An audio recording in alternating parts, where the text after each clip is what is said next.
To bond two controllers, first connect an Ethernet cable to the first controller.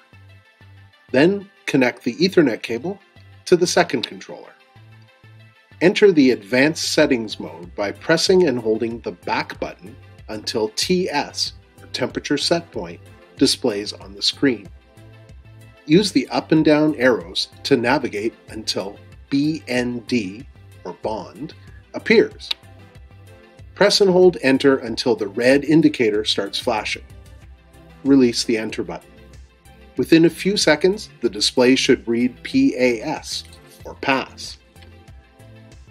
You have now successfully bonded the two units. Both units will now reset and continue operation.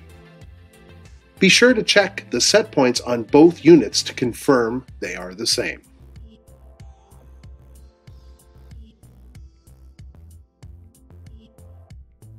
To unbond two controllers, enter the advanced settings mode by pressing and holding the back button until TS, or temperature set point, displays on the screen.